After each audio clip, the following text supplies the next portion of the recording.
I tell you what, you learn an awful lot just by trying to draw the Earth on a sphere. I didn't realise how much I didn't know. Anyway, we have a slightly enlarged Britain. North of Africa, of course. Spain is there, just about. You see the continent shaded in, India. I'm going backwards, incidentally. There's Australia, almost on the opposite side. And here's South America and North America. I believe the equator goes through Brazil. Of course, the sizes are completely wrong. Africa is much, much larger.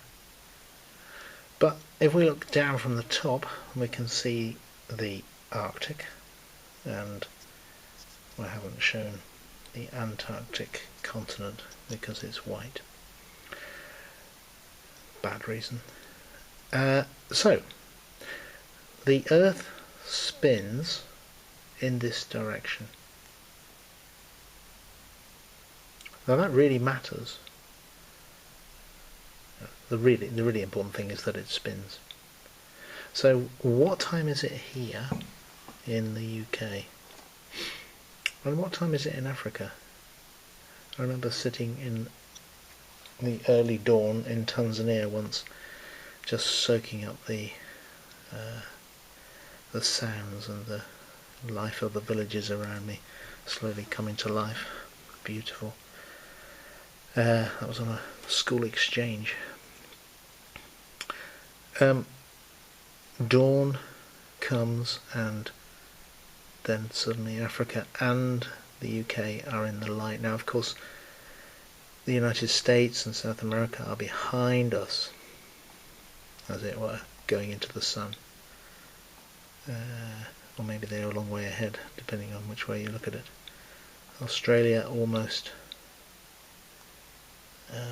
This is really hot, by the way. This sun is belting out a lot of this 100-watt bulb. 100 watts is quite a heater. I was thinking what else I could do with this thing. There's Australia, as we said, and so Australia in the sun means that, of course, England is in the night, and we can still see here that England is in the night, but it's going to come into the sun about now. Okay, so the Earth is rotating like this, and that gives us a year. Does it? Or does it give us a day? What do you think? The Earth is rotating. The Earth doesn't quite rotate like this with respect to the way that it goes around the sun. It goes around the sun like this, and I believe that's the right way around. I need to check. And as it goes around, it is tilting slightly compared to that orbit. So it's something like this. It's tilting a little bit. So that sometimes, as now, the Britain where we are gets a lot more sun. There's sun all the way through, and it's going to come out of the sun about now. It's got a very short night, and then it's back into the sun again. There. Other times in the year, when the Earth is on the other side of the sun, still leaning the same way, but now the night is very long. The UK goes into the night, stays in the night for ages, and eventually, once Russia's come through and Europe, then finally the UK comes back into the light again. The day is quite short, and also notice, very importantly, the angle that the sun is hitting the UK here. The sun is going in this direction, I mean here, and the UK is slanting away from it. Whereas if you remember over here,